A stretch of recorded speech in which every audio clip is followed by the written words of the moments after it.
করে হাজারো ব্যথা বেদনার পরে ফিরে আসনি তুমি আপন ঘরে, দিনের আলো তুমি ছড়িয়ে দিতে চলে গেলে মদিনায় মক্কা ছেড়ে। হে রাসূল তোমাকে ভুলি আমি কেমন করে, হে রাসূল তোমাকে ভুলি আমি কেমন করে। আল্লাহুম্মা সাল্লি আলা সাইয়্যিদিনা মাওলানা মুহাম্মদ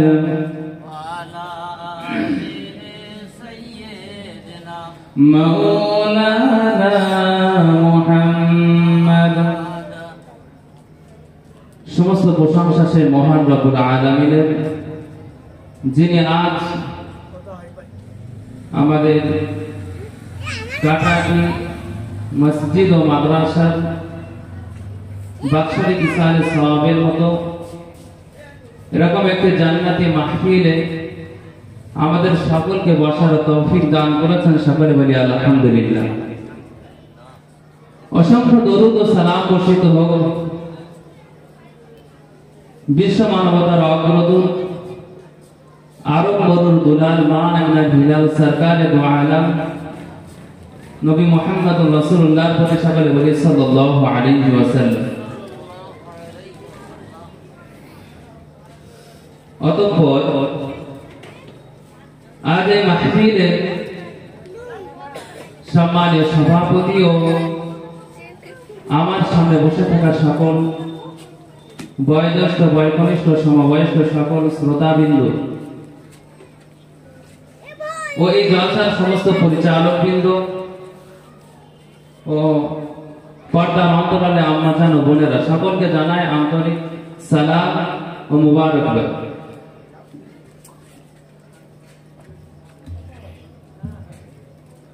তো আমি আজ একটি বিষয় সম্পর্কে আলোচনা করার জন্য শুরুতে আমি একটি গ্রন্থ আল কুরআন থেকে একটি আয়াত তেলাওয়াত করেছি। মহান আল্লাহ রাব্বুল আলামিন বলেন, ইন্নাদ দীনা ইনদাল্লাহিল ইসলাম। আল্লাহ পাকের কাছে একমাত্র এই দিন ইসলামটাই গৃহীত হবে। আমাদের জীবনের প্রতিটা কর্মের ক্ষেত্রে একমাত্র দিন ইসলামই আল্লাহ তাআলার কাছে গৃহীত হবে। এই দিন ইসলাম কেবলমাত্র নামাজ রোজা ও হজের নাম নয়, কেবলমাত্র আমল করার নাম নয়। আমরা কেবল মনে করি দিন ইসলাম মানে হলো আমল ও ইবাদত করা, নামাজ রোজা আর হজ যাকাত করা, কিন্তু তা নয়। মানব জাতির শুরু থেকে শেষ পর্যন্ত প্রতিটা ক্ষেত্রে, প্রতিটা পদক্ষেপে, প্রতিটা স্তরে, প্রতিটা কাজ, প্রতিটা কর্মে, সমস্ত ক্ষেত্রে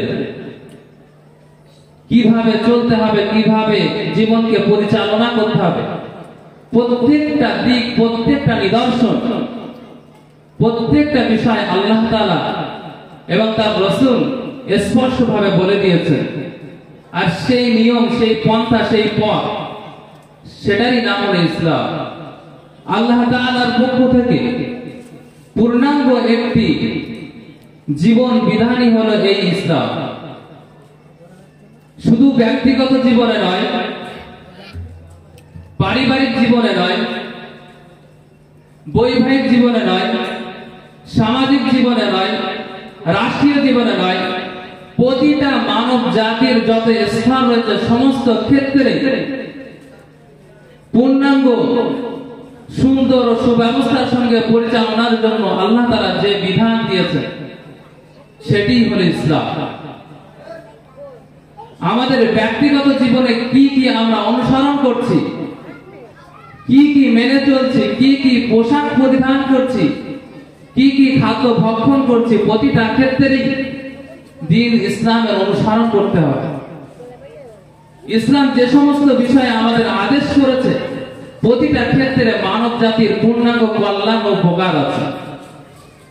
আর যেগুলি থেকে নিষেধ করেছে তার মধ্যে মানব জাতির প্রতিটা ক্ষেত্রে, প্রতিটা স্তরে ক্ষতি ও দুর্দশা রয়েছে। সেই জন্যই ইসলাম আমাদের এগুলো থেকে নিষেধ করেছে। তো মহান রব্বুল আলামিন আমাদের যে বিষয় থেকে নিষেধ করেছে, অবশ্যই সেগুলো মানব জাতির প্রতিটা ক্ষেত্রে ক্ষতিকর দিক। যেরকম সূক্ষ্ম থেকে সূক্ষ্ম বিষয় প্রতিটা ক্ষেত্রে যেগুলো নিষেধ করেছেন, খেয়াল করুন। নাহা রাসূলুল্লাহ সাল্লাল্লাহু আলাইহি ওয়াসাল্লাম আনিশ শুরবি কায়িমান, রাসূলুল্লাহ দাঁড়িয়ে পানি পান করতে নিষেধ করেছেন। আচ্ছা, কেন নিষেধ করলেন? একবারও কি ভেবে দেখেছে কেন নিষেধ করেছেন? বর্তমান মেডিকেল সায়েন্স বলছে যারা দাঁড়িয়ে পানি পান করবে তাদের দ্রুত লিভার নষ্ট হয়ে যাবে।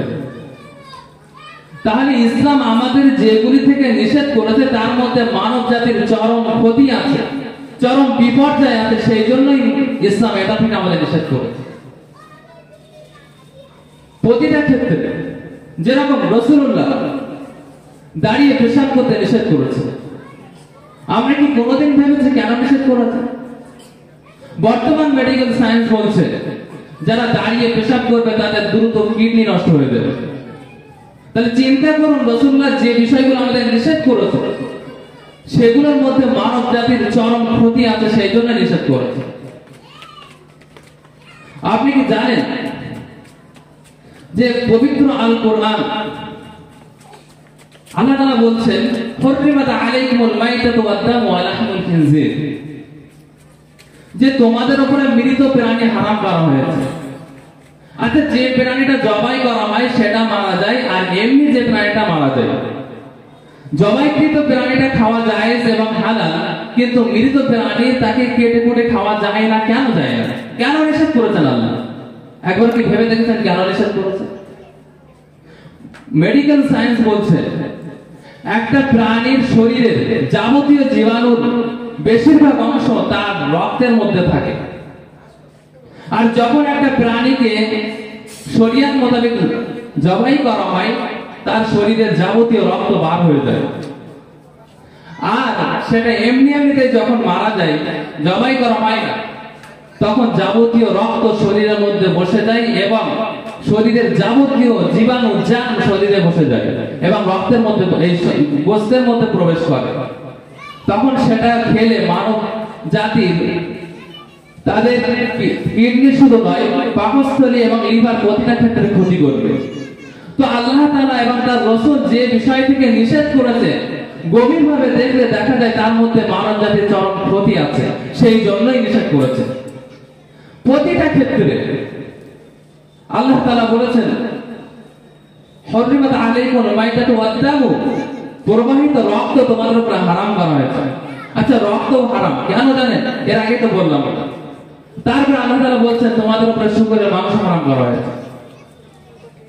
বর্তমান তো শুকর প্রতিপালনের ক্ষেত্রে অনেক সুব্যবস্থার সঙ্গে শুকর প্রতিপালন করে থাকে এবং আমেরিকা সহ ব্রিটিশ বিভিন্ন দেশে খ্রিস্টানদের তাদের শুকরের কসাইখানা আছে এবং সেগুলো তারা রীতিমতো খেয়ে যাচ্ছে। কিন্তু আল্লাহ তাআলা এটা থেকে কেন নিষেধ করেছে?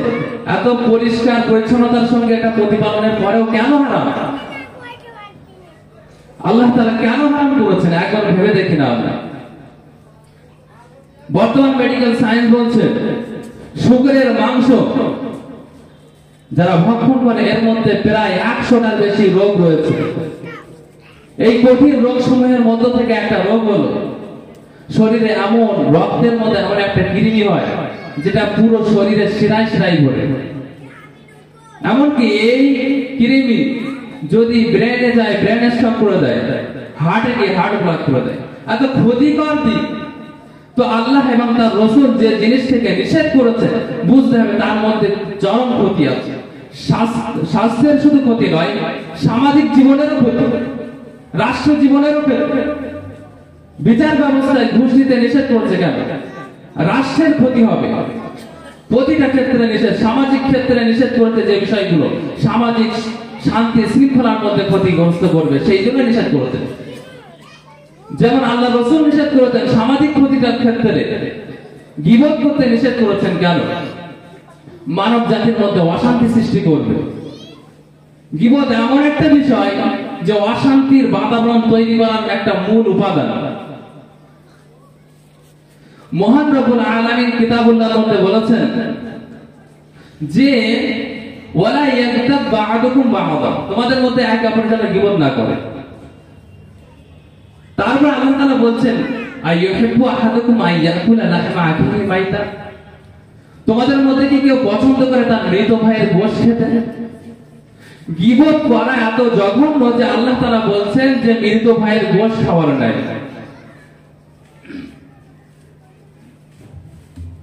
এত জঘন্য, যার নামে গীবত করা হচ্ছে যেন তার মৃত অবস্থায় তার মাংস খাওয়া হচ্ছে, এত জঘন্য।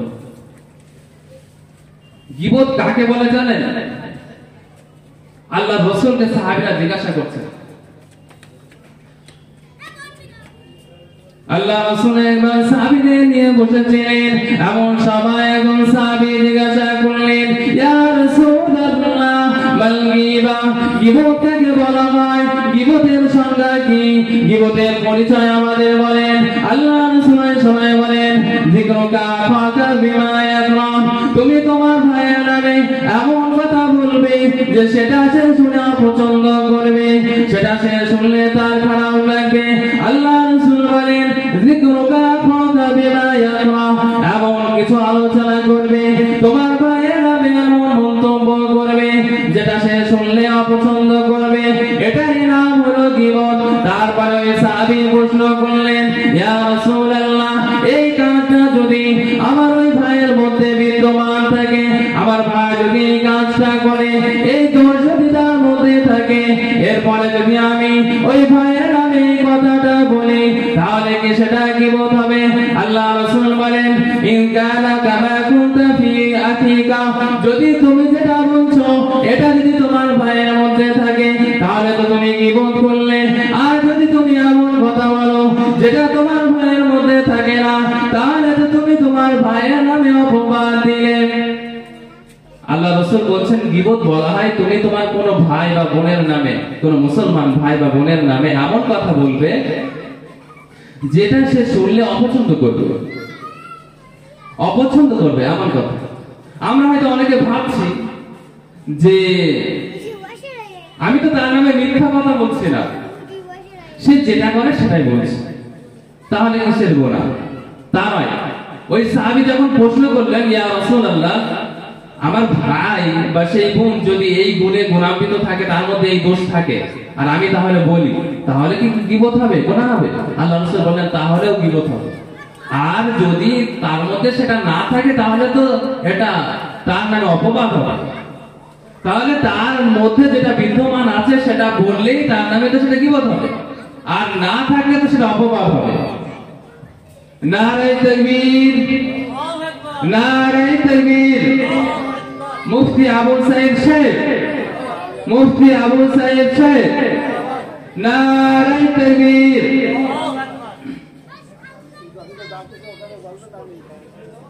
তো আল্লাহ রাসূল বলছেন যে তার মধ্যে সেই দোষ বিদ্যমান থাকলে সেটাই তো গীবত, আর না থাকলে তো তুমি অপবাদ দিলে। তো গীবত করা এতটা জঘন্য। আল্লাহ রাসূল গীবত সম্পর্কে কি বলছেন দেখুন। আল্লাহ রাসূল বলছেন আল গীবাতু আশাদ্দু মিনাজ জিনা, গীবত জিনা অর্থাৎ ব্যভিচারের থেকেও নিকৃষ্ট। আমাদের সমাজে আজ ব্যভিচার দেখা যাচ্ছে, ব্যভিচার আমরা যদি কারোর সামনে কোনোদিন করতে পারবো না, কোন ব্যক্তি তার পিতা মাতার সামনে, কোন ব্যক্তির সামনে ব্যভিচার করতে পারবে না, কিন্তু অহরহ গীবত করে যাচ্ছে। কিন্তু আমরা একবারও ভাবি না যে ব্যভিচারের থেকেও গীবত আরো নিকৃষ্ট। আল্লাহ রাসূল একবার সাহাবীদের নিয়ে এক জায়গায় যাচ্ছেন, একজন সাহাবী নিজে অন্যায় করার কারণে, ব্যভিচার করার কারণে সাহাবী নিজে রাসূলুল্লাহর কাছে এসে নিজের গুনাহের স্বীকৃতি দেন। আল্লাহ রাসূল সাহাবীকে কোমর পর্যন্ত পুঁতে রজম করেন। এই রজম করার পরে ওই সাহাবীর নামে দুজন সাহাবী বললেন, এটা কই ব্যক্তিটা কতটা নির্বোধ, কতটা বোকা, যে নিজের গুনার কথা, নিজের অপরাধের কথা রাসূলুল্লাহর কাছে প্রকাশ করে সে কুকুরের মতো তাকে শাস্তি দেওয়া হয়েছে, তাকে রজম করা হয়েছে। যদি সে সেটা গোপন করত তাহলে তার এই কঠিন বিপদ তার কাঁধের উপরে বর্তাতো না। আল্লাহ রাসূল এই কথা না শুনলেন, কিন্তু আল্লাহ রাসূল তার নামে কিছু বললেন না, তার ব্যাপারে কিছু বললেন না। কিছু দূরে যাওয়ার পরে আল্লাহ রাসূল একটা ডোবা দেখলেন, একটা পুষ্করণী দেখলেন। ওই পুষ্করণীর মধ্যে একটা মৃত গাধা কিংবা ছাগল পড়ে আছে। আল্লাহ রাসূল ওইখানে পৌঁছে দুজন ব্যক্তিকে ডাকলেন। ওই দুজন ব্যক্তি যারা ওই ভাইয়ের নামে কথা বলেছিলেন, তারা কোথায় আছো? ওই দুজন ব্যক্তির সামনে গিয়ে বলেন, ইয়া রাসূলুল্লাহ, আমরা সেই দুজন ব্যক্তি। আল্লাহ রাসূল বলেন, তোমরা এখানে নামো এবং এই মৃত ছাগল থেকে তোমরা ভক্ষণ করো। আল্লাহ রাসূল বলছেন, যারা দুজন ওই কথা বলেছিলেন, তোমরা এই মৃত ছাগল থেকে তোমরা ভক্ষণ করো। তখন সেই সাহাবীরা দুজন বলছেন, ইয়া রাসূলুল্লাহ, এই মৃত পচা ছাগল আমরা কিভাবে খাবো? আল্লাহ রাসূল বলছেন, তোমরা কি ভেবে দেখোনি একটু আগে তোমরা যে ভাইয়ের নামে গীবত করলে তার থেকে নিকৃষ্ট ছিল সেটা? তোমরা তো সেই মৃত ভাইয়ের মাংস খেলে, তাহলে এটা খাওয়া যতটা ঘৃণা বোধ করছো তার থেকে আরো বেশি নিকৃষ্ট, বেশি জঘন্যতম যে তোমরা সেই ভাইয়ের নামে গীবত করেছো। তো এমন কথা যেটা আরেকজন মুসলমান ভাইয়ের নামে বলেন, যেটা সে শুনলে অপছন্দ করবে, চাই তার মধ্যে থাকুক, সেটাই গীবত। আর এই গীবত থেকে আল্লাহ রাসূল নিষেধ করেছেন। কেন? পুরো মানব জাতির মধ্যে একটা বিশৃঙ্খলতার বাতাবরণ তৈরি করে, সেই জন্যই নিষেধ করেছে। শান্তি ও শৃঙ্খলতা নিয়ে আসার যে উপায়, যে মাধ্যম, সেটাই আল্লাহ রাসূল আমাদের শিক্ষা দিয়েছেন। তো আমাদের আল্লাহ তাআলা যে সমস্ত জিনিস থেকে নিষেধ করেছেন, প্রতিটা নিষিদ্ধ বিষয় থেকে বেঁচে শান্তি ও শৃঙ্খলতার সাথে আল্লাহ তাআলা যেমনটি পছন্দ করেন, সেই আল্লাহ তাআলার দ্বীন ও ইসলাম পূর্ণভাবে আমাদের জীবনে বাস্তবায়ন করার তৌফিক দান করেন। সকলে বলি আল্লাহুম্মা আমিন। এই বলে আমি আমার বক্তৃতা এটি করছি। ওয়া আখিরু দাওয়ানা আলহামদুলিল্লাহি রাব্বিল আলামিন। আল্লাহুম্মা সাল্লি আলা সাইয়্যিদিনা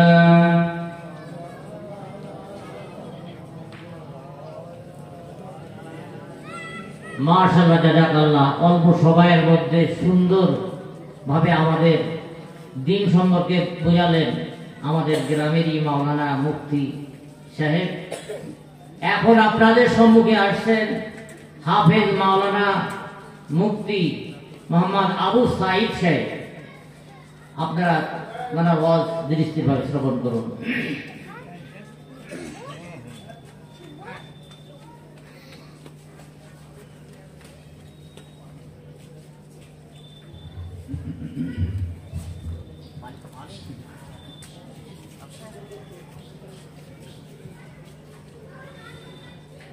السلام عليكم ورحمة الله وبركاته.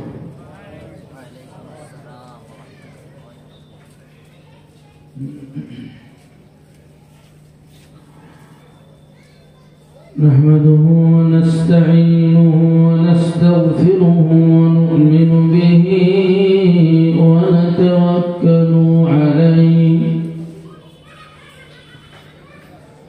ونعوذ بالله من شرور أنفسنا ومن سيئات أعمالنا. من يهده الله فلا مضل له ومن يضلله فلا هادي له. ونشهد أن لا إله إلا الله وحده لا شريك له. ونشهد أن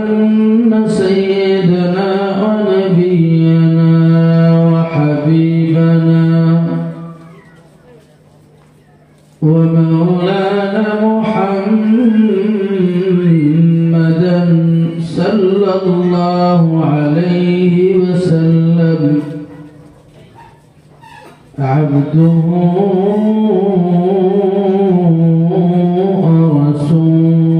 ورسوله الذي أرسله بالحق بشيرا ونذيرا وداعيا إلى الله بإذنه وسراجا منيرا وقال الله تعالى آمرا ومخبرا إن الله وملائكته يصلون على النبي يا أيها الذين آمنوا صلوا عليه وسلموا تسليما اللهم صل على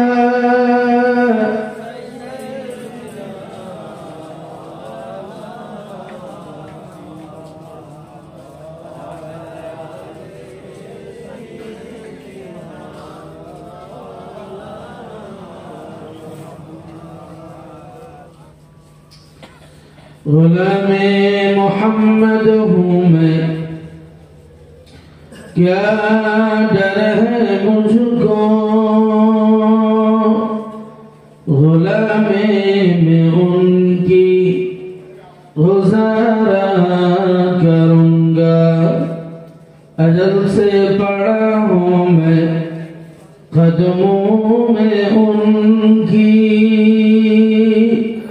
جدائی نہ ہرگز گوارا کروں گا اللہم صلی علی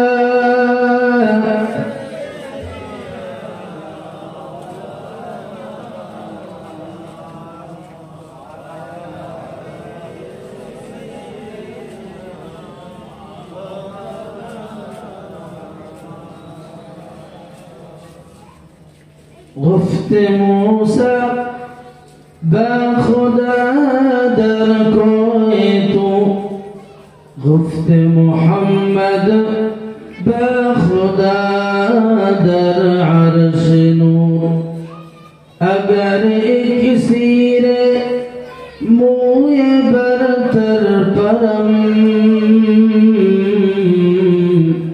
فروغ تجلی بسوزد فرم اللهم صل على سيدنا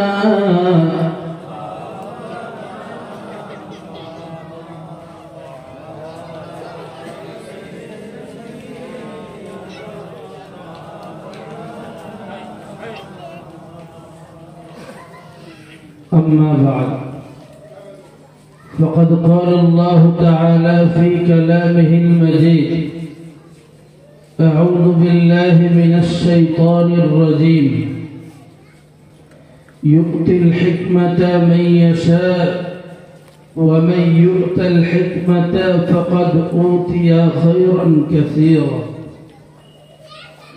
وقال تعالى في آية أخرى كنتم خير أمة أخرجت للناس تأمرون بالمعروف وتنهون عن المنكر وقال النبي صلى الله عليه وسلم من طلب العلم ليجاري به العلم أو ليماري به السفهاء أو يصرف به وجوه الناس إليه أدخله الله النار صدق رسوله النبي الكريم সম্মানীয় আজকের মজলিসের মহামান্য সভাপতি সাহেব, মহাসম্মানীয় আমন্ত্রিত অতিথিবৃন্দ, সামনে উপবিষ্ট বিভিন্ন বয়সের জ্ঞান পিপাসু দিনদার ইমানদার ভাতৃবৃন্দ, দূরে অবস্থিতা পর্দানসীনা মা ও বোনেরা, শুকরিয়া আল্লাহ পাকের দরবারে ইলাহিতে যিনি আজকের এই সুন্দর মজলিসটিকে মাদ্রাসা প্রাঙ্গণে কায়েম করবার সুযোগ দিয়েছেন। কৃতজ্ঞতা স্বরূপ সম্মিলিত কণ্ঠে সকলে প্রাণ খোলা ভাষায় একবার পড়ি আলহামদুলিল্লাহ। রব্বানা লাকাল হামদ হামদান কাসীরা মুবারাকান তাইয়িবান ফীহি।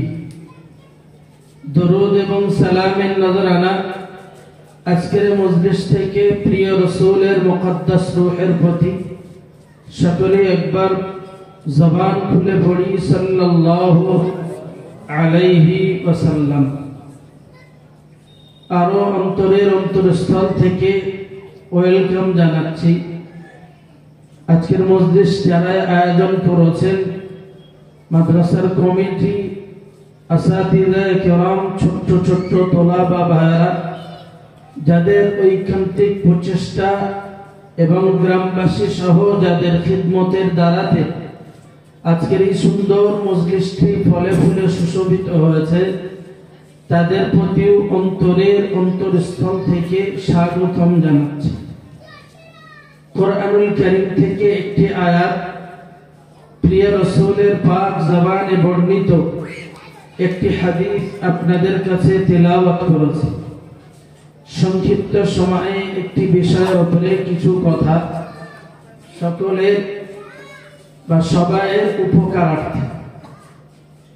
ইত্যাদি আমাদের মুফতি সাহেবের কাছ থেকে আপনারা শুনছিলেন গীবত সংক্রান্ত বিষয়ে কিছু কথা।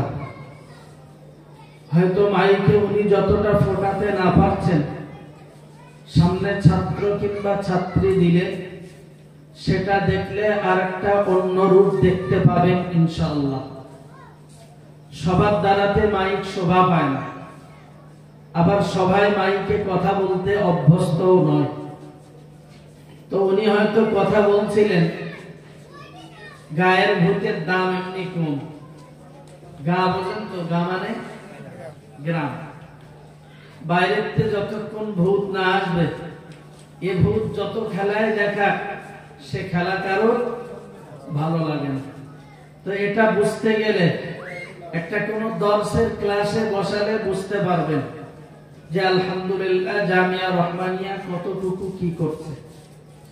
যাই হোক, আল্লাহ আমাদেরকে সোমবার থেকে আমালের তৌফিক দেন, তার হায়াতকে দারাজ করেন, বলুন আল্লাহুম্মা আমিন। আমি একটি বিষয়ের উপরে কথা বলবার জন্য দুইটি আয়াত, একটি হাদিসে কারিমা আপনাদের কাছে তিলাওয়াত করেছি। কিছু কথা আপনাদেরকে শেয়ার করব। কিছু কথা এমনও আছে যেটা আমাদের জন্য প্রযোজ্য। মাইকে কেন বলবো? যেমন আপনাদের উপকার হবে, আর আপনাদেরকে বলে আমরাও অন্তত যেন আমাল করতে পারি, সে রাস্তাটাও তৈরি যেন হয়। দোয়া করুন আল্লাহ সঠিক কথাগুলিকে বলিয়ে নেন, বলুন আল্লাহুম্মা আমিন।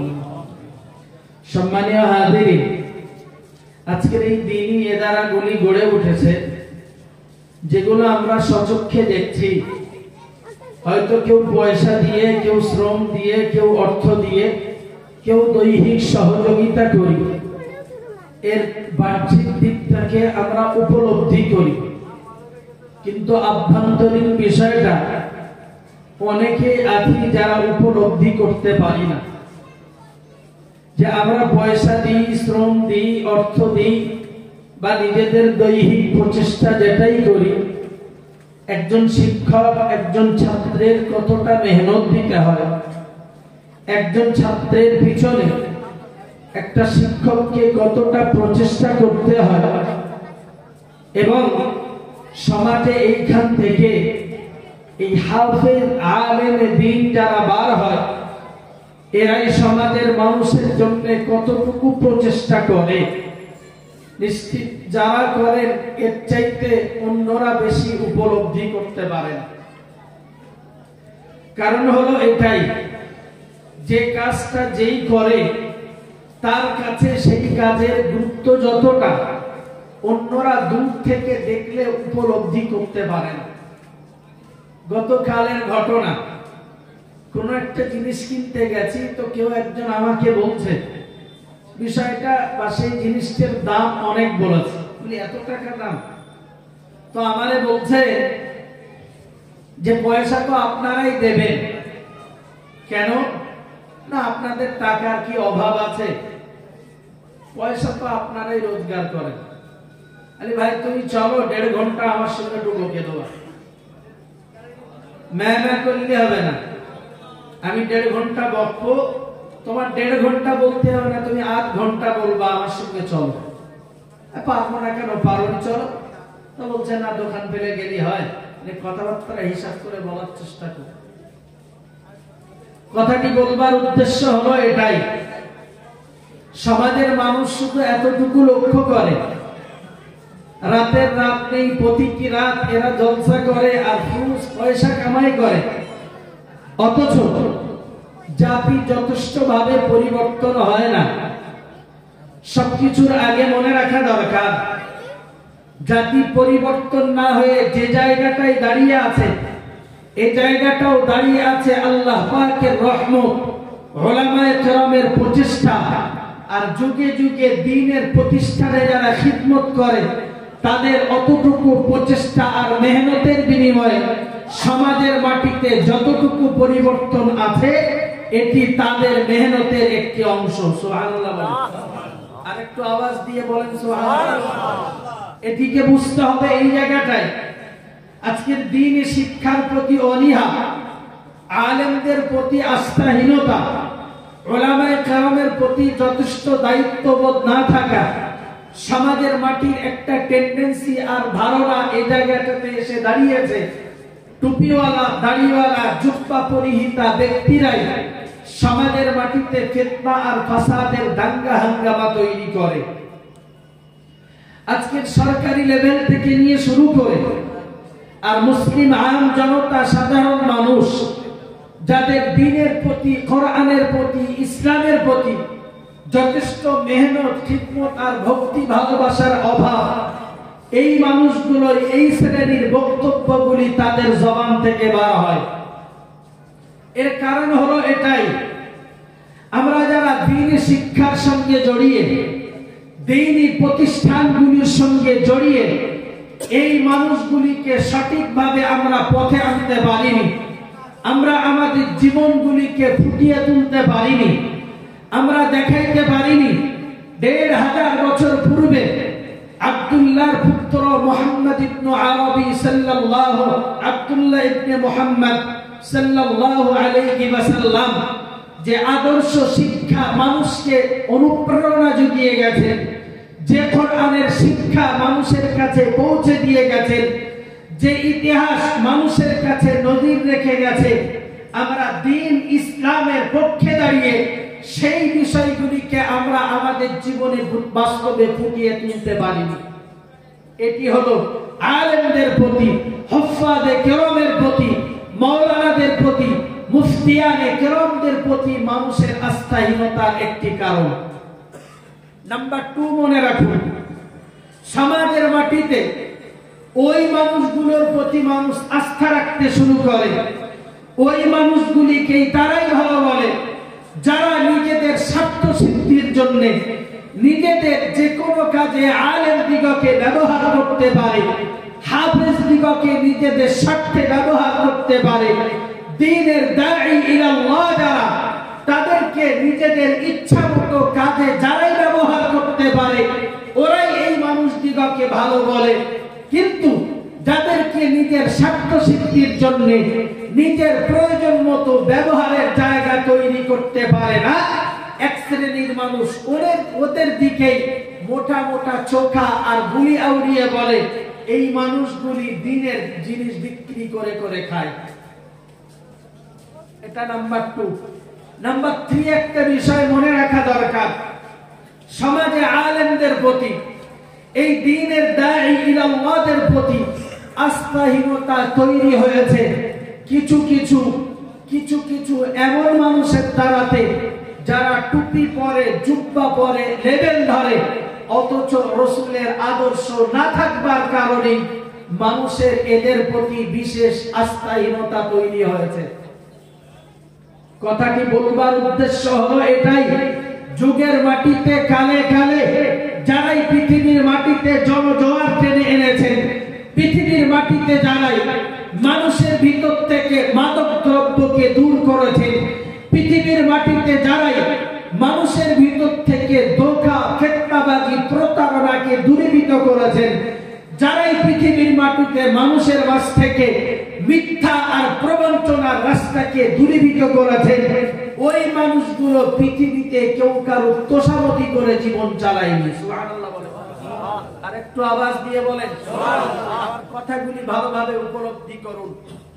একটা প্রতিষ্ঠান দাঁড়িয়ে থাকে সততা, একটা প্রতিষ্ঠান দাঁড়িয়ে থাকে ন্যায় নিষ্ঠা, একটা প্রতিষ্ঠান দাঁড়িয়ে থাকে খোদা ভীতির উপরে। এটা কোনো খেলাবাজি আর ফাও বাজিমাত করবার জায়গা নয়।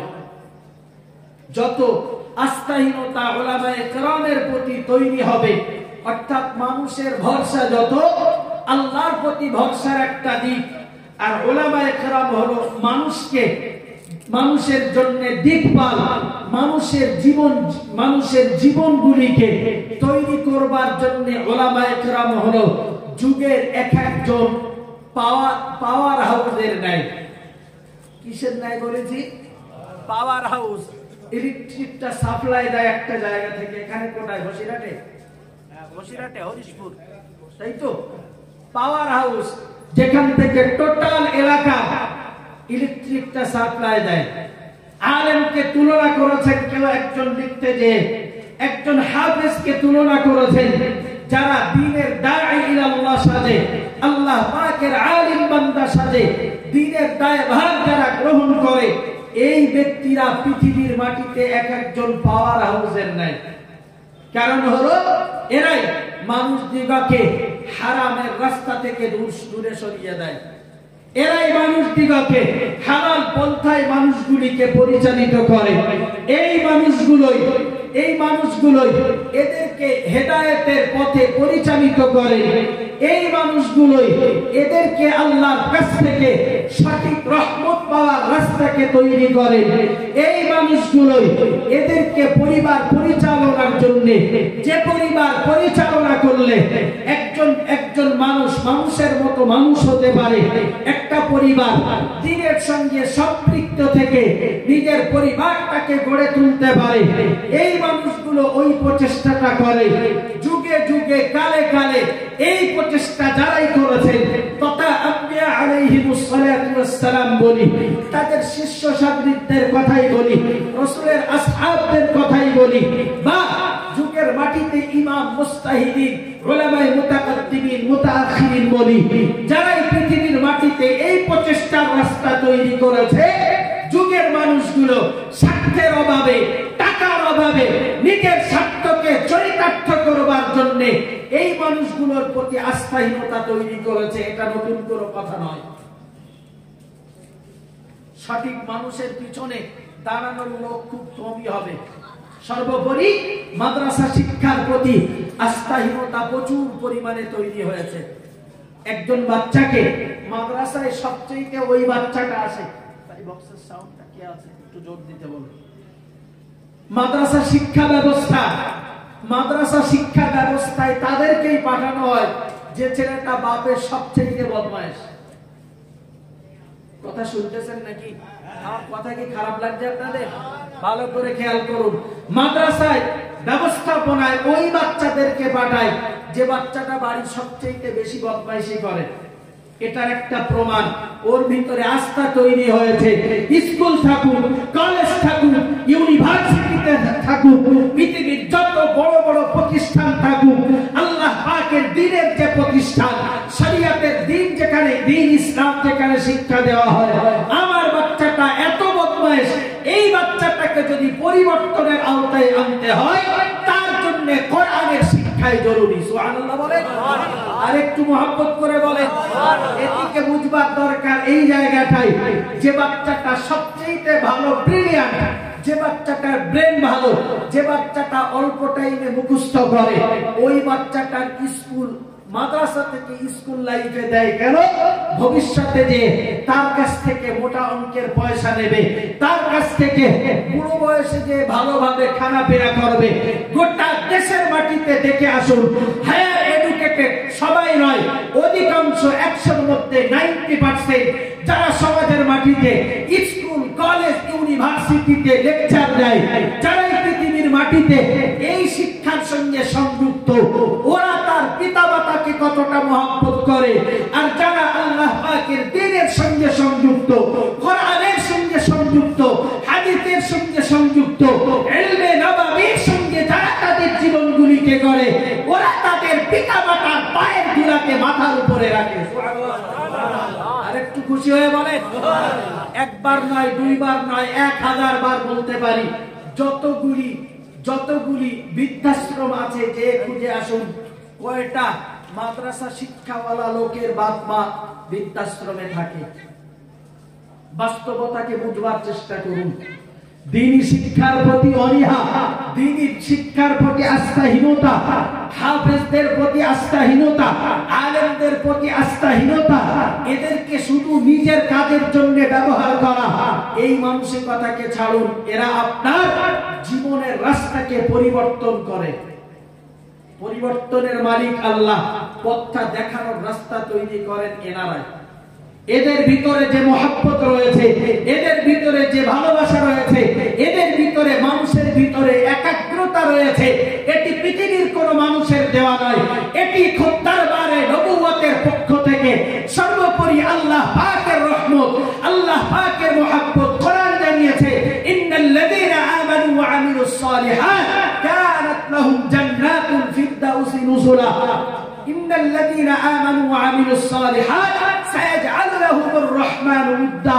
যারা ঈমান এনেছে, নেক কাজ করেছে, আল্লাহ পাক রব্বুল আলামিন ওই সমস্ত ব্যক্তিদের ভিতরে মহব্বত আর ভালোবাসা তিনি পয়দা করে দেন। আর একটু জোরে বলেন সুবহানাল্লাহ।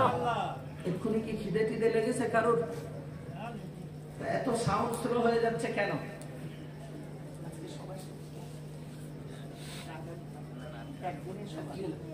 সবার তো একদিনের, গলা যদি ভাঙে তো একদিন ভাঙুক, সারা বছর তো ভাঙার দরকার নেই, সারা বছর ভাঙার দরকার নেই। আজকের গোটা পৃথিবীটা চলছে এই ব্যবস্থার ব্যাপারে, এই সুনির্দিষ্ট একটি ব্যবস্থার উপরে কলঙ্ক লেপন হয়। আপনি বলুন, এই যে শিক্ষা ব্যবস্থাটা তৈরি করেছে, যেটি এসছে আল্লাহ পাকের নবী মারফত, তিনি মাদ্রাসা প্রতিষ্ঠা না করলেও মসজিদে নববীতে সর্ব অবস্থায় সাহাবাদেরকে তালিম তারবিয়াতের ব্যবস্থা তিনি করে রেখেছেন। সুবহানাল্লাহ বলেন। একটা উল্লেখযোগ্য বিষয় শুনুন, বিষয়টি হলো এই জায়গাটাই।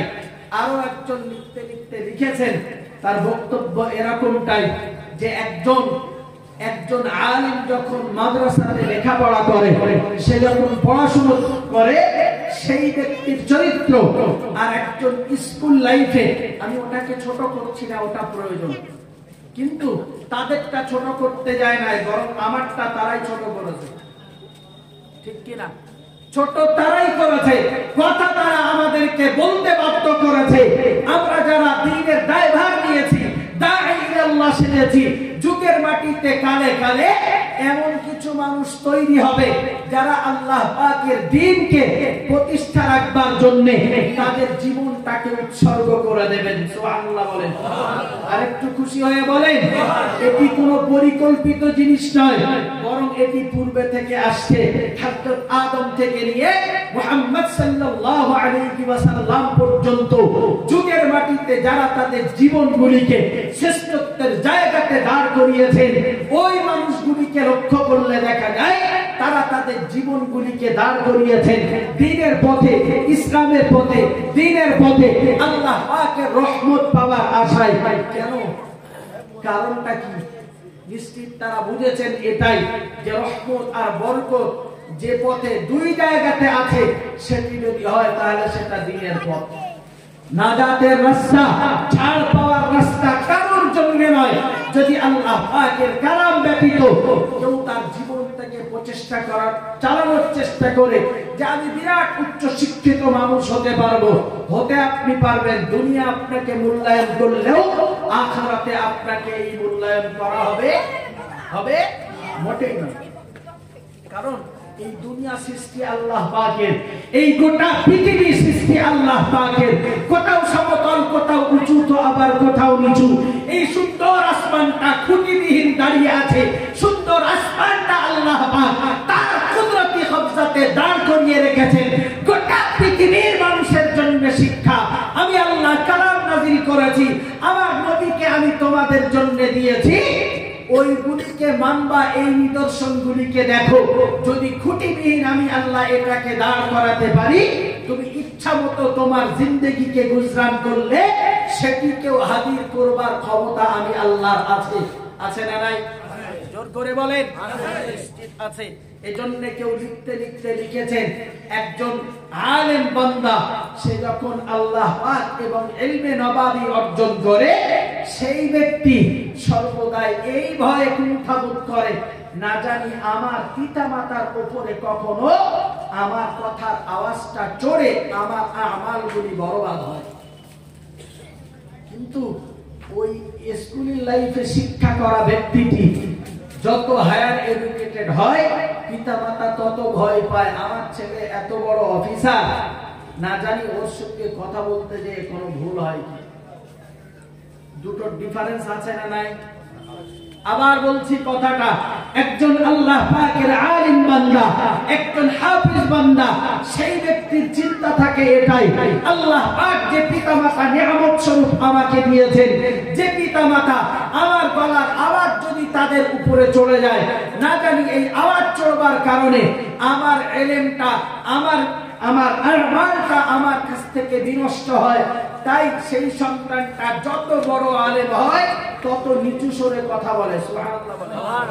তো একজন স্কুল লাইফে শিক্ষা করা ব্যক্তি আংশিক হয়তো থাকতে পারে, কিন্তু অধিকাংশ তার অবস্থা এইরকমটাই, পিতা মাতার সঙ্গে ওই ধরনের আচরণ যথেষ্ট ত্রুটিযুক্ত।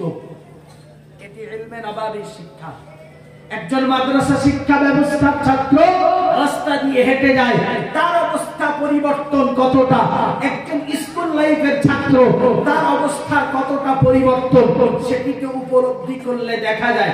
হ্যাঁ, এক একটা যদি খাদাল হয় বা মাদ্রাসা শিক্ষা ব্যবস্থায় সবাই ভালো এটাকে আমি বলবো না, তবে পার্সেন্টেজে অধিকাংশ পরিবর্তনশীল এটা অবশ্যই বলতে পারি। ঠিক না ভুল? কেউ যদি একটা খাদাল তৈরি হয় সেটা তার মা বাপের ডিউটি, আর সেটা তার নিজের ব্যক্তিগত ডিউটি। কেউ যদি এরকম জীবন যাপন করে, আমি ভালো হাফেজ হয়েছি, আমার পা আর জমিনে পড়বে না, আমার পা সব সময় আসমানের উপরে থাকবে। মনে রাখা দরকার, তুমি হাফেজ হও, তুমি আলেম হও, তুমি যত বড় আল্লাহ পাকের বান্দা সাজতে যাবা তত তোমার কদম নিচু হবে, তোমার জবানের আওয়াজ নিচু হবে, তোমার চোখের দৃষ্টি শক্তি নিচু হবে।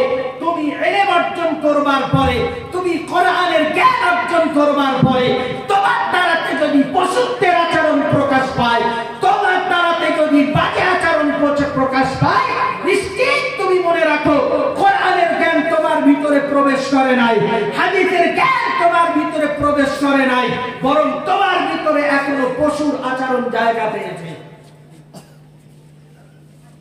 যার ভিতরে কোরআনের জ্ঞান ঢুকবার পরেও পরিবর্তন হয় না, ও কখনো মানুষ হতে পারে না, বরং এটা আসে মানুষের জীবনকে পরিবর্তন করতে। আল্লাহ পাকের কোরআন জানিয়েছে, বিসমিল্লাহির রহমানির রহিম। ও দুনিয়ার মানুষ, তোমরা মনে রাখো, আমি আল্লাহ পাক রব্বুল আলামিনের কোরআন জানিয়ে দিলাম, আলিফ লাম রা, কিতাবুন আনজালনাহু ইলাইক লিতুখরিজান নাস মিনাজ যুলুমাতি ইলান নূর। আল্লাহ পাক রব্বুল আলামিনের কোরআন জানিয়েছে, কিতাবুন আনজালনাহু ইলাইক, আমি এই কোরআনকে তোমার কাছে নাযিল করেছি এ কোরআন তোমাদের জন্য আমি দিয়েছি লিতুখরিজান নাস মিনাজ যুলুমাতি ইলান নূর। ও দুনিয়ার মানুষ তোমরা মনে রাখো এ কোরআন হলো আল্লাহ পাকের কালাম। এ কালাম আল্লাহ পাক মানুষের জন্য দিয়েছেন তার অন্তরাত্মাকে পরিশুদ্ধ করবার জন্য। তার জীবনের ভিতরে পশুত্বের আচরণ যদি থাকে, মনুষ্যত্ব বিবেক আর আচরণ তার ভিতরে প্রস্ফুটিত করবার জন্য আল্লাহ পাক রব্বুল আলামিন এই কোরআন নাযিল করেছেন। সর্বোপরি আল্লাহ পাকের কোরআন জানিয়েছে কিতাবুন আনজালনাহু ইলাইকা, আমি এই কোরআন তোমাদের জন্য নাযিল করেছি লিতুখরিজান নাস, মানুষগুলিকে বার করে দেবে মিনাজ যুলুমাতি ইলান নূর। যে মানুষের ভিতরে অন্ধকার জায়গা পেয়েছে, যে মানুষের ভিতরটা অন্ধকারাচ্ছন্ন হয়ে গেছে, যার ভিতরটা পাপে পাপে জর্জরিত হয়েছে, ওগো আমার বান্দা বান্দি তোমরা মনে রাখো আমার এই কালাম হলো নূর, আমার এই কালাম হলো আলো। আমার এই কালাম যারা পড়বে, যারা এই কোরআনকে তেলাওয়াত করবে, যারা এই কোরআনের ধারক বাহক হবে মিনাজ যুলুমাতি ইলান নূর, তাদের ভিতরে অন্ধকারটাকে পরিবর্তন করে আল্লাহ পাক রব্বুল আলামিন তাদের ভিতরটাকে আলো দ্বারাতে ভরপুর করে দেবেন। আরেকটু খুশি হয়ে তাহলে কোরআন কিসের জন্য? যে তাদের ভিতরে যদি অন্ধকার থেকে থাকে যে কোনো অ্যাঙ্গেল দিয়ে সেটাকে পরিবর্তন করে আলো দ্বারা ভরপুর করে দেবেন কে? জোর করে বলেন আল্লাহ পাক রব্বুল আলামিন। সম্মানীয় হাজিরিন মনে রেখে দেওয়া দরকার আল্লাহ পাক রব্বুল আলামিন কোরআন শরীফের ভিতরে আরো নাযিল করেছেন। দুনিয়ার মানুষ তোমরা মনে রাখো আল্লাহ পাক রব্বুল আলামিনের কোরআন জানিয়েছে। দুনিয়ার মানুষ তোমরা মনে রাখো আমি কোরআন নাযিল করেছি আরবি ভাষাতে, যেহেতু আরববাসীরা তারা আরবি ভাষী। আল্লাহ পাক রব্বুল আলামিন তার নবী মুহাম্মদুর রাসূলুল্লাহ সাল্লাল্লাহু আলাইহি ওয়াসাল্লামকে আরব সমাজের মাঝে পাঠিয়ে ওই কোরআনকে নাযিল করেছেন।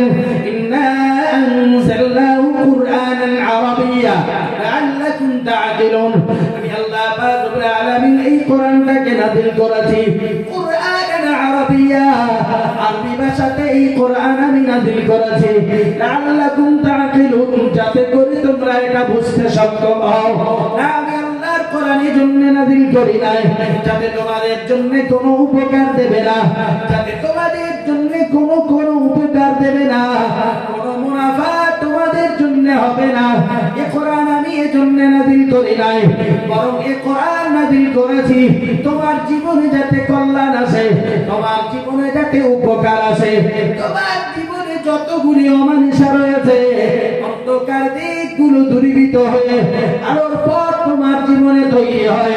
আমি আল্লাহ পাক রব্বুল আলামিন এই কোরআন আমি আল্লাহ এজন্যই নাযিল করেছি। একটু জোরে সুরে বলুন সুবহানাল্লাহ। তাহলে কোরআন নাযিলের দিকটা হলো এটাই যে কোরআন নাযিল করেছি। আবার কোথাও জানিয়েছেন ফাইন্নামা ইয়াসসারনাহু বিলিসানিক লিতুবাশশিরা বিহিল মুত্তাকিন, বলছে আমি এটা সহজ করেছি আর মুত্তাকিদের জন্য সুসংবাদের ব্যবস্থা করেছি। সুবহানাল্লাহ। আল্লাহর কোরআন আবার জানিয়েছে, আল্লাহ পাক রব্বুল আলামিনের কোরআন জানিয়েছে ফাযাক্কির বিল কুরআনি মান ইয়াখাফু ওয়াইদ। আল্লাহ পাক রব্বুল আলামিন গোটা পৃথিবীর ঈমানওয়ালা মানুষদিগকে লক্ষ্য করে জানিয়েছেন, ওই ঈমানওয়ালা মানুষ তোমরা মনে রাখো আল্লাহ পাকের নবী মুহাম্মদুর রাসূলুল্লাহ সাল্লাল্লাহু আলাইহি ওয়াসাল্লামকে আল্লাহ পাক রব্বুল আলামিন জানিয়েছেন ফাযাক্কির বিল কুরআন।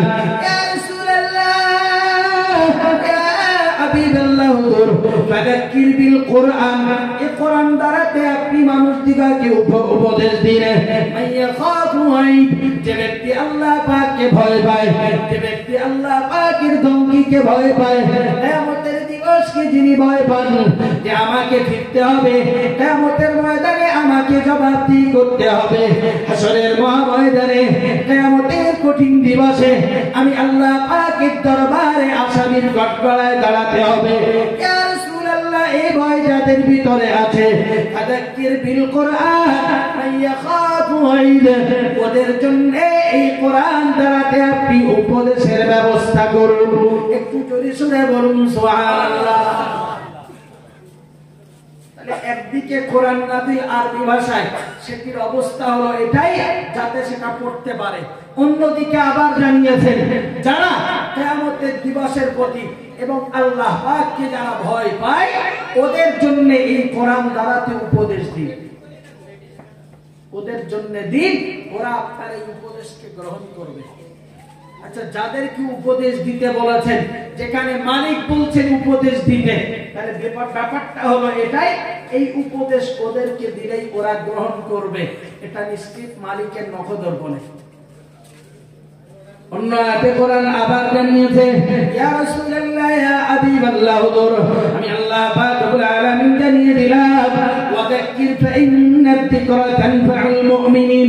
ইয়া রাসূলুল্লাহ ইয়া হাবিবাল্লাহ হুজুর, ওয়া যাক্কির, আপনি উপদেশ দিন, আপনি উপদেশের বাণী শোনান, আপনি ওয়াজ করুন, মানুষদিগকে নির্দেশিকা দিন, শরীয়তের বিষয়গুলিকে তাদের সামনে আপনি উপস্থাপনা করুন। ওয়া যাক্কির ফাইন্না যিকরা তানফাউল মুমিনিন। আল্লাহ পাক রব্বুল আলামিনের কোরআন জানিয়েছে, ইয়া রাসূলুল্লাহ ইয়া হাবিবাল্লাহ হুজুর, এই কোরআন মানুষের সামনে তুলে ধরে তাদেরকে আপনার কাছে আপনি জোর করে জবরদস্তি করে আনবেন, এই ডিউটি আপনার জন্য আমি আল্লাহ দিই নাই, এই পরিস্থিতি আমি আল্লাহ আপনার জন্য তৈরি করি নাই। বরং কোরআনের বক্তব্য হলো এটাই, দুনিয়ার মানুষ তোমরা মনে রাখো, ওয়াযাক্কির ফাইন্না যিকরা, নবীর প্রতি কোরআনের নির্দেশ হলো এটাই, ওয়াযাক্কির, আপনি উপদেশ দিতে থাকুন, আপনি ওয়াজ তাদেরকে করতে থাকুন।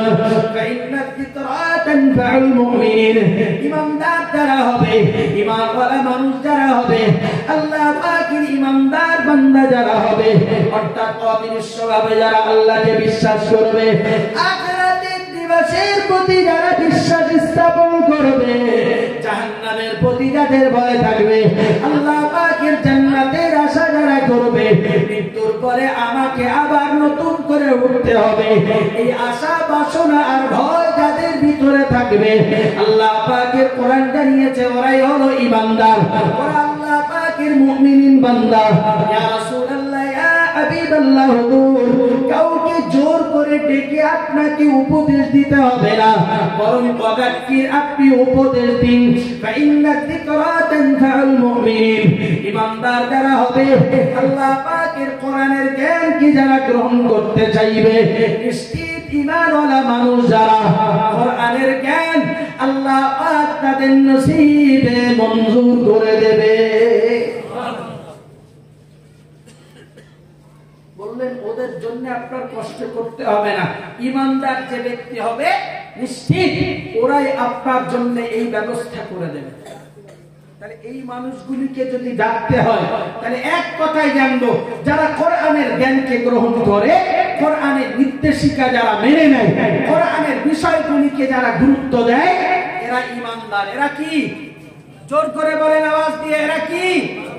যারা কোরআনের কথাগুলিকে মানে না, কোরআনের কথাগুলিকে স্বীকার করে না, কোরআনের বিষয় যাদের জীবনকে পরিবর্তন হয় না, নিশ্চিত ওরা কি ঈমানদারের ভিতরে পড়বে? কোরআন বলছে, তো আমি বলি নাই, বরং কোরআন জানিয়েছে ফাইন্না যিকরা, এই ওয়াজ কাজে লাগবে, তানফাউল মুমিনিন, ঈমানদারদের। সুবহানাল্লাহ বলেন। তাহলে আমি যদি ঈমানদার হই, কোরআনের ওয়াজ আমার কাজে লাগবে। যদি মুখ্যমন্ত্রী ঈমানদার হয়, এই ওয়াজ তার কাজে লাগবে। যদি প্রধানমন্ত্রী হয়, তারও কাজে লাগবে।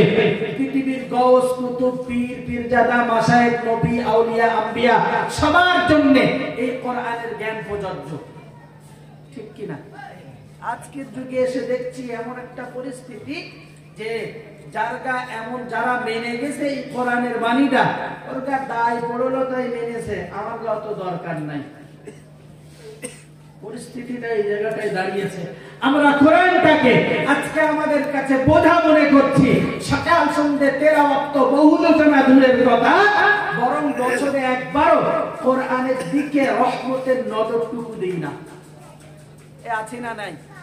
কথা বলেন। আমার সন্তান মাদ্রাসায় পড়ে, ঠিক আছে আলহামদুলিল্লাহ, সন্তান পড়ে, তো সন্তান আমার কবরে যাবে নাকি? জোর করে বলেন, সন্তান কি আমার কবরে যাবে? মোটেই যাবে না। না আমার কবরে যাবে, না আমাকে কোনো উপকার করবে, আর না আমার জন্য কোনো কল্যাণ বয়ে আনবে। আবার সন্তান যদি সন্তানের মতো হয়, তার দোয়া আল্লাহ ওই পিতা মাতার নসিবে মঞ্জুর করে দেবেন। সুবহানাল্লাহ বলেন। আর একটু মহব্বত করে বলেন সুবহানাল্লাহ। মুহতারাম হাজিরিন, মনে রেখে দেওয়া দরকার, আমি আপনাদেরকে যে কথা শোনাচ্ছিলাম, আজকে মানুষের মাঝে আলেমদের প্রতি, হাফেজে কোরআনের প্রতি আস্থাহীনতা উঠে গেছে। তার কারণ হলো, এবারে উল্লেখ করি, আল্লাহ পাক রব্বুল আলামিনের কোরআন জানিয়েছে, ও দুনিয়ার মানুষ তোমরা মনে রাখো, আল্লাহ পাক এই কোরআন দিয়েছে মানুষের অন্তরাত্মাকে পরিশুদ্ধ করবার জন্য, অন্ধকারটাকে দূরীভূত করে আলোর পথ মানুষকে দেখাবার জন্য। সরওয়ারে কায়নাত মুহাম্মদুর রাসূলুল্লাহ সাল্লাল্লাহু আলাইহি ওয়াসাল্লাম কোরআনটা আল্লাহ পাক নাযিল করেছেন। ওই কোরআনের বাণী তিনি মানুষের কাছে পৌঁছে দিয়েছেন। রাসূল করিম সাল্লাল্লাহু আলাইহি ওয়াসাল্লাম ওই কোরআন যখন মানুষের কাছে পৌঁছচ্ছিলেন, গোটা মক্কার মাটিতে তখন তো কুফারে কুরাইশে ভরা। শুধু কুফারে কুরাইশ নয় গো, বরং মদিনা, ইহুদ, মক্কা, মদিনা, খায়বার প্রান্ত, সব দিকে তো ইহুদি, খ্রিস্টান, নাসারা সবাই তো সেখানে ভরপুর। সবই তো রাসূল করিম সাল্লাল্লাহু আলাইহি ওয়াসাল্লামের বিরোধী।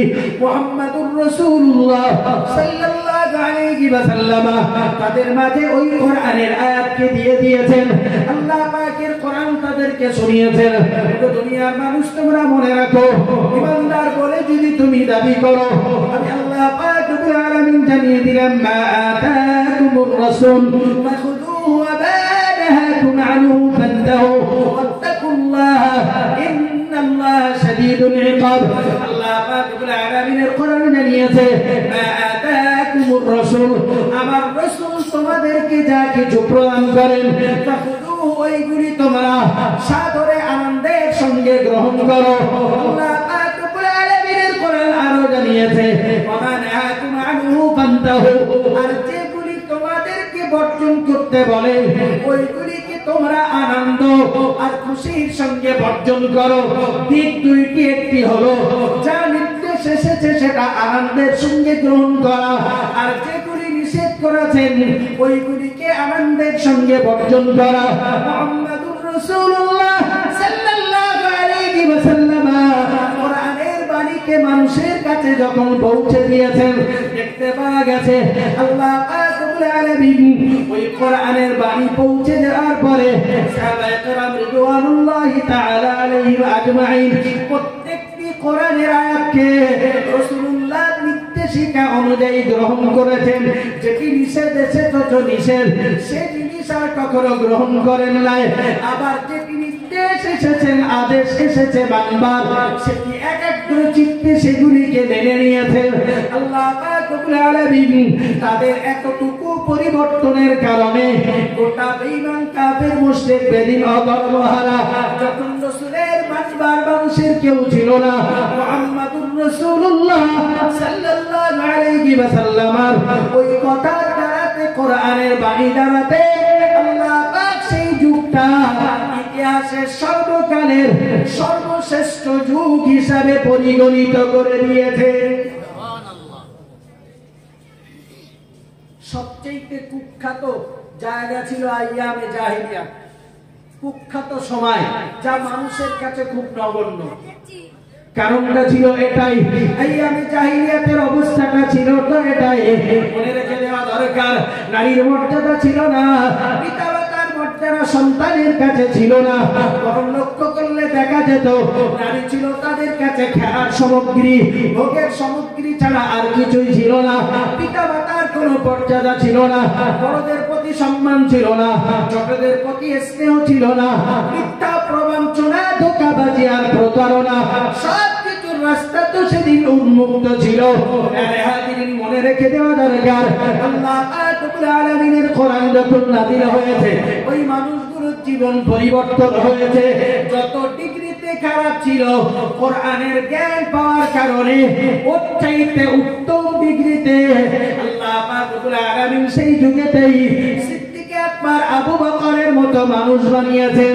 এই একই যুগে এসে দেখতে পাওয়া গেছে হযরত ওমর ফারুক রাদিয়াল্লাহু আনহুর মতো মানুষ বেড়েছে, ওই পিরিয়ডে ওসমানের মতো মানুষ, একই পিরিয়ডে হযরত আলীর মতো মানুষ, আব্দুল্লাহ ইবনে জুবায়ের ইবনে মুতঈম রাদিয়াল্লাহু আনহুমা, আব্দুর রহমান ইবনে আউফ বলি, আর রাসূলুল্লাহর প্রমুখ সাহাবায়ে কেরাম যারা তাদের জীবনগুলিকে পরিবর্তন করেছেন কোরআনের আওতায় এসে।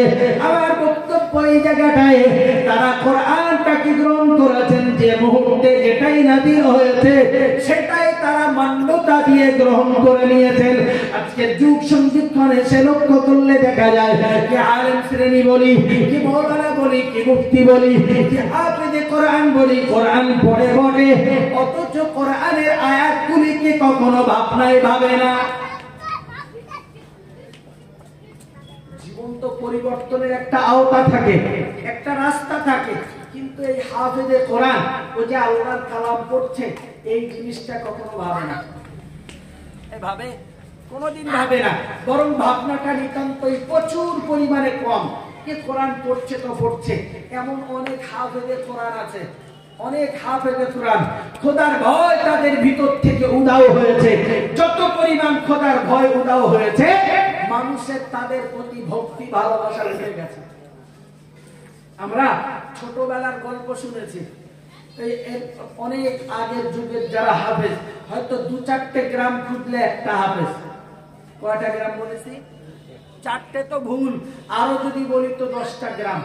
একটা হাফেজের কত সম্মান, একটা হাফেজের কত মর্যাদা, একটা হাফেজকে আল্লাহ পাক কত মর্যাদা দিতেন।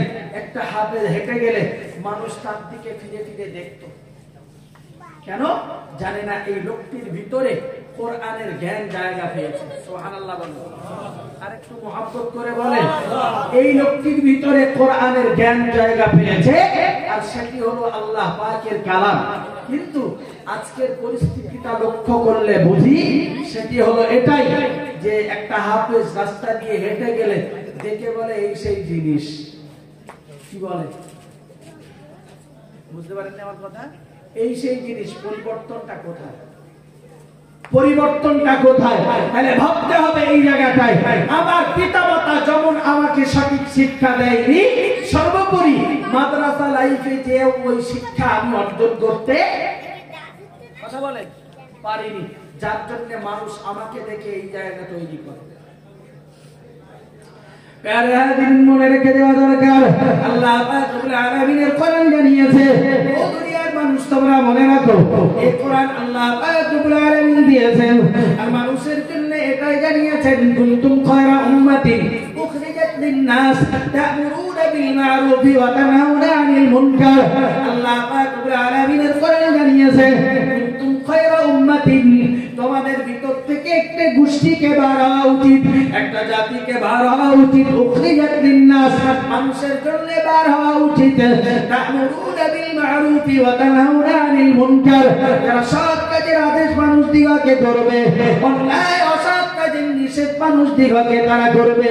একদিকে যেমন এই কোরআনের জ্ঞান নিয়ে মানুষ দিগকে সৎ পথের দিকে আহ্বান করবে, অপরদিকে তারা এই কোরআনের জ্ঞানকে সঞ্চয় করে অন্যায় কাজ থেকে মানুষ দিগকে নিষেধ করবে। আল্লাহর বান্দা বান্দি মনে রেখে দেওয়া দরকার, কোরআন শুধু তো পড়বার জন্য নয়, কোরআন শুধু তো দোকান উদ্বোধনের জন্য নয়, কোরআন শুধু তো বাড়িটা উদ্বোধন করবার জন্য নয়, কোরআন তো শুধু তো খতম পড়বার জন্য নয়, কোরআন শুধু তো তাবিজ আকারে গলায় পরিধান করবার পরিধেয় বা বস্ত্র নয়, বস্তু নয়, বরং মনে রেখে দেওয়া দরকার, আল্লাহ পাক রব্বুল আলামিনের কোরআন জানিয়েছে যে কোরআন হলো উম্মতের জন্য মুক্তির দিশা, কোরআন হলো উম্মতের জন্য মুক্তি। উখরিজাত লিন-নাস, যারা মানুষকে বার করবে কল্যাণের দিকে, তাদের উদ্দেশ্য হবে এটাই, তা'মুরুনা বিল মা'রুফি ওয়া তানহাউনা আনিল মুনকার, যারা মানুষদিগকে সৎ কাজের আদেশ দমন করবে, অন্যায় অসৎ কাজের নিষেধ দমন করবে। হাফেজে কোরআন বলি, আল্লাহ পাকের আলেম বান্দা যারা, অবশ্যই তাদেরকে মনে রেখে দেওয়া দরকার যে কিতাবের মহান দায়িত্ব আমরা পেয়েছি, যে কোরআন আমাদের সিরাতে আল্লাহ পাক রব্বুল আলামিন সংরক্ষণের ব্যবস্থা আল্লাহ করে রেখে দিয়েছেন। এই কোরআন যখন আমার সিরাতে আসবে, আমার জীবন জীবনটা পরিবর্তন হওয়া দরকার। আমার জীবন দেখে যেন এটাই মানুষ মনে করে এই ব্যক্তি আল্লাহ পাকের একজন হাফেজ বান্দা, এই ব্যক্তি আল্লাহ পাকের একজন আলিম বান্দা, এই ব্যক্তি একজন আল্লাহ পাকের দ্বীনের একজন ধারক বাহক। আল্লাহর বান্দা বান্দি মনে রেখে দেওয়া দরকার, যদি কোরআনের জ্ঞানে আমি এই কল্যাণের জায়গাটা ডেকে আনতে না পারি, তাহলে আমি একবার নয়, 2 বছর নয়, বরং 10 বছর যদি মাদ্রাসা পড়ি আর আমার জীবন যদি কোরআনের আওতাতে পরিবর্তন না হয়, দায়িত্বশীল পিতা মাতাকে মনে রেখে দেওয়া দরকার, সন্তানকে মাদ্রাসায় পড়তে দিয়ে তার জীবনটা শুধু যেন নষ্টের পথে না চলে যায়, বরং তাকে আমি অ্যানালিসিস করব, তার বিষয়গুলিকে আমি উপলব্ধি করব, সত্যিকারের ও মাদ্রাসায় দিয়ে পড়ছে না বেকার কাজে সময় নষ্ট করে। মাদ্রাসায় দিয়ে দিলাম আর আমি মনে করছি আমার ছেলে আর কদিন পরে নবী হবে, এটা তো সম্ভব না। সম্ভব কি? কিছু কিছু প্যারেন্টস আছে, পিতা মাতা, যে মাদ্রাসায় দিচ্ছে সন্তানকে নিয়ে গর্ব করে। হ্যাঁ, ঠিক আছে, আপনার গর্বের জায়গা অবশ্যই। আপনি আপনার ছেলেকে দ্বীনের একজন দায়ী বানাচ্ছেন, এটা সবার ভাগ্যে জোটে না, সবার ভাগ্যে জোটে না। আপনি বানাচ্ছেন ঠিক, কিন্তু আপনার সন্তানটা সঠিক পথে মানুষ হচ্ছে কিনা সেটা আপনার দেখবার দরকার আছে না নাই? দেখি কয়জন। আর ভবিষ্যতে যে পিতা মাতার দায়িত্বহীনতার কারণে ওই সন্তানটা যখন অখাদ্য তৈরি হয়, কি তৈরি হয়? অখাদ্য, তার মানে যে জিনিস পাতে নেওয়া যায় না, তখন দোষ হয় মাদ্রাসা শিক্ষা ব্যবস্থা, দোষ হয় কার? মাদ্রাসা শিক্ষা ব্যবস্থা। কারণ হলো এই জায়গাটায় যত ভালো সারা জীবন করেন ওটা কেউ দেখবে না, একদিনের খারাপটাই উল্লেখ করে বসে থাকবে। প্যারে হাজির মনে রেখে দেওয়া দরকার। আমি আপনাকে শুরু থেকে কিছু কথা বলেছি, মাঝখানে উফাদি کرامের বিষয়ে কিছু কথা বলেছি, এরপরে মনে রাখুন মানুষের আস্থাহীনতার কারণ তৈরি হয়েছে ওলামা শ্রেণীর জবান সংযত না হওয়ার কারণে। কারণ ওলামা শ্রেণী যারা, তাদেরকে মনে রেখে দেওয়া দরকার আল্লাহ পাকের দ্বীনের দায়ী যারা, আল্লাহ পাক রব্বুল আলামিন তাদের জন্য জানিয়েছেন ইউতিল হিকমাতা মান ইয়াশা ওয়া মান ইউতাল হিকমাতা ফাকাদ উতিয়া খায়রান কাসীরা। আল্লাহ পাক রব্বুল আলামিনের কোরআন জানিয়েছে, নবী আপনার নাযিল করে জানিয়েছেন ইউতিল হিকমাতা মান ইয়াশা। আল্লাহ পাক রব্বুল আলামিন যাকে ইচ্ছা তার জ্ঞান আর প্রজ্ঞাকে তিনি দান করেন। একটু জোরে সোরে আওয়াজ দিয়ে বলুন সুবহানাল্লাহ, আর একটু মহব্বত করে বলেন। আল্লাহ পাকের কোরআনের বক্তব্য হলো এটাই, ইউতিল হিকমাতা মান ইয়াশা। ও দুনিয়ার মানুষ, তোমরা মনে রাখো আল্লাহ পাক রব্বুল আলামিন যাকে ইচ্ছা তার দ্বীনের জ্ঞান তাকে আল্লাহ নসিব করে দেন। আইয়ুতাল হিকমাতা ফাকাদ উতিয়া খায়রান কাসীরা। আল্লাহ পাক রব্বুল আলামিনের কোরআন জানিয়েছে আল্লাহ পাক যাতে ওই হিকমত আর প্রজ্ঞা যার জন্য নসিব করে দেন, ফাকাদ উতিয়া খায়রান কাসীরা। আল্লাহ পাক রব্বুল আলামিন তার জন্য অধিক কল্যাণের ব্যবস্থাপনা করে দেন। আর একবার জোরে বলুন সুবহানাল্লাহ। তার মানে জানিয়েছেন একদিকে যে আমি হিকমত প্রজ্ঞা যেমন দিই, সর্বোপরি এই হিকমত আর প্রজ্ঞা যাদের হয়